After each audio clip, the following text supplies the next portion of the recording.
Előtte hadd kérjek egy apró szívességet. Nagyon igyekszem elérni az 1000 feliratkozói mérföldkövet. Ez a szám számomra igazán sokat jelent. Kérlek, kattints a feliratkozás gombra.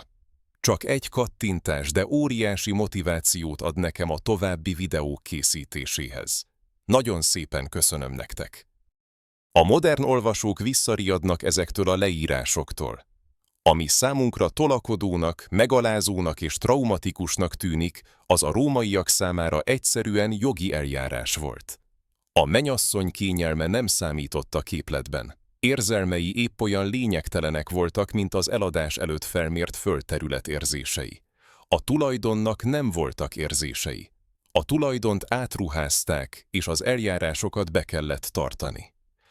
When the examination was finally complete, the prenuba led Livia toward the bedchamber prepared for the consummation. The room was arranged exactly as tradition required. The bed was positioned so that it could be easily seen from the doorway, because that doorway by custom would remain open through the night. Oil lamps burned steadily, casting enough light for the prenuba to observe without interruption. Slaves waited nearby to assist. Afterward, every part of the room felt staged, arranged, prepared for a ritual.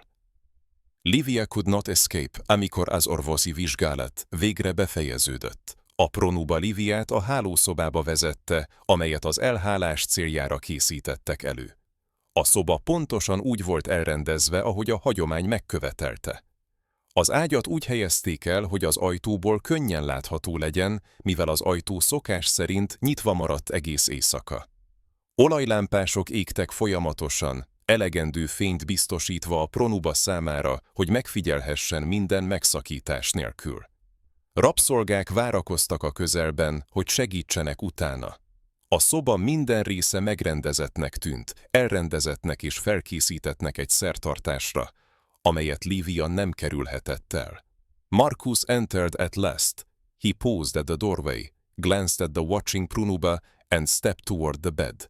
His face betrayed something Livia did not expect, not confidence, not desire, but unease, as if even he understood that what was about to happen was not an act of intimacy. It was an act of verification, and the night was only beginning. Marcus végül belépett. Megállt az ajtóban, rápillantott a figyelő prenubára, majd az ágy felé lépett. Arca olyasmit árult el, amire Livia nem számított. Nem magabiztosságot, nem vágyat, hanem nyugtalanságot.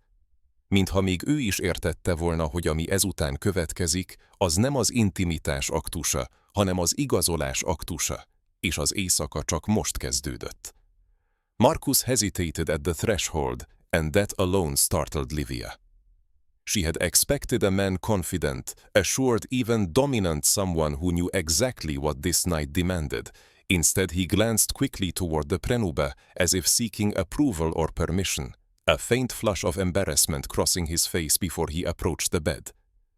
Marcus tétovázott a küszöbön, és ez már önmagában meglepte Liviát. Egy magabiztos, eltökélt, sőt domináns férfira számított, valakire, aki pontosan tudja, mit követel ez az éjszaka. Ehelyett gyorsan a prenuba felé pillantott, mintha jóváhagyást vagy engedélyt keresne, azután, hogy az arcán átszaladt egy halvány pirulás, mielőtt az ágyhoz lépett volna. The prenuba lifted her chin, her voice formal and heavy with ritual authority. The bride is made ready. The gods have witnessed her submission. Let the union be completed. According to the customs of our ancestors, let those present affirm the act. Let no doubt remain that this woman has become a wife. A prenuba felemelte az állát. Hangja ünnepélyes volt és szertartásos tekintéllyel teli. A menyasszony felkészült. Az istenek tanúi voltak az ő behódolásának. Engedjétek, hogy a frigy beteljesedjen őseink szokásai szerint. Engedjétek, hogy a jelenlévők megerősítsék a tettet. Ne maradjon kétség afelől, hogy ez a nő feleséggé lett.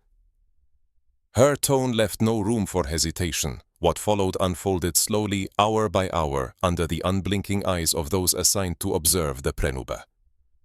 Stood watch from the doorway, stepping forward only when tradition required instruction. occasionally adjusting something, occasionally correcting Livia's posture or Marcus's approach, ensuring that every part of the consummation aligned with legal expectation, hanem, hagyott teret a tétovázásra.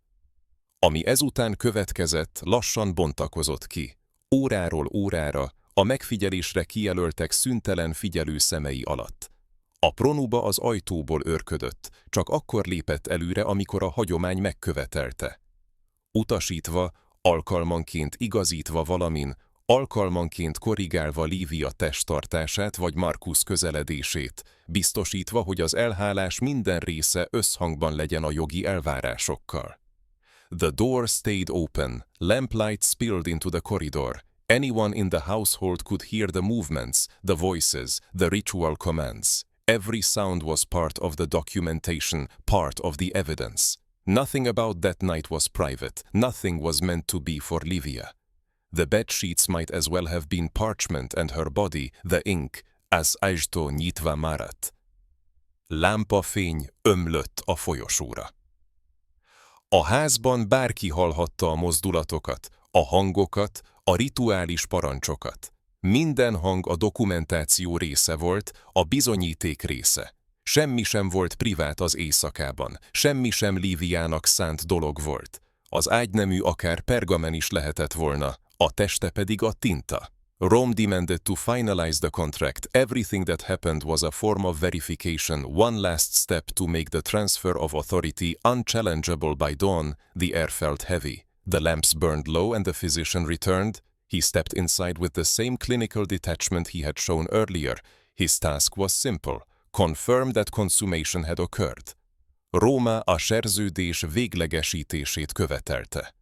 Minden, ami történt, az igazolás egy formája volt, egy utolsó lépés a hatalom átruházásának megkérdőjelezhetetlenné tételére.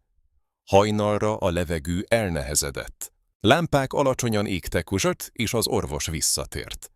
Belépett ugyanazzal a klinikai távolságtartással, amelyet korábban mutatott. Feladata egyszerű volt: megerősíteni, hogy az elhálás megtörtént.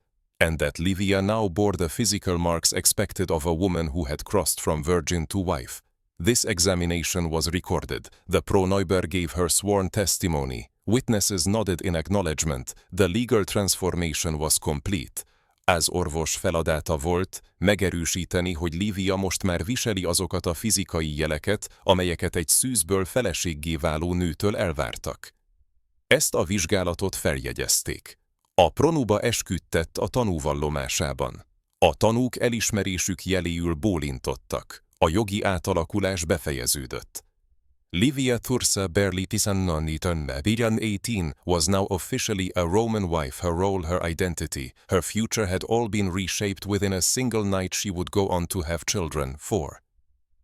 Over the next decade she would oversee her husband's household, host dinners, manage slaves, perform religious duties, and carry herself with the composure expected of a matron to the outside world. She would appear dignified, capable, respectable Livia Thursa. Alig tannetettet. Évesen. Most hivatalosan is római feleség lett. Szerepe, identitása, jövője. Mind átformálódott egyetlen éjszaka alatt. A következő évtizedben 4 gyermeke született. Felügyelte férje háztartását, vacsorákat rendezett, irányította a rabszolgákat, vallási kötelességeket teljesített, és a külvilág felé úgy viselkedett, ahogy egy matrónától elvárták. Méltóságteljesnek, rátermettnek. Tiszteletre méltónak tűnt. But about her wedding night she would speak to no one, not even her own daughters. There were no words for it, and in truth she had never heard another woman speak of theirs either. De az esküvői éjszakájáról senkinek sem beszélt, még a saját lányainak sem. Nem voltak rá szavak, és az igazság az javar, hogy soha nem hallott egyetlen másik nőt sem beszélni a sajátjáról. Livia's silence was not unusual. It was universal. Women of her world did not record these experiences. Men did not document them in personal detail. The rituals were so deeply embedded into the structure of marital life that describing them would have seemed unnecessary, like explaining daylight or breathing everyone already knew, and yet no one spoke. Lívia hallgatása nem volt szokatlan. Egyetemes volt. Az ő világában élő nők nem jegyezték fel ezeket az élményeket, a férfiak pedig nem dokumentálták személyes részletekkel. A szertartások annyira mélyen beágyazódtak a házas élet szerkezetébe, hogy leírásuk szükségtelennek tűnt volna, mint a nappali fény vagy a légzés magyarázata. Mindenki tudta, mégis senki sem beszélt. Köszönöm, hogy egészen a videó végéig velem tartottatok. Nagyon nagyra értékelek minden egyes pillanatot, amit itt töltöttök velem. Jelenleg az a célunk, hogy elérjük az első 1000 feliratkozót. Ha a történeteim csak egy kicsit is megérintették a szívedet, akkor kérlek, támogass engem azzal, hogy azonnal rányomsz a feliratkozás gombra. Minden egyes feliratkozás egy hatalmas, óriási lendületet ad nekem ahhoz, hogy folytassam az írást, és még több értékes történetet hozzak el nektek. Viszlát, és találkozunk a következő videóban.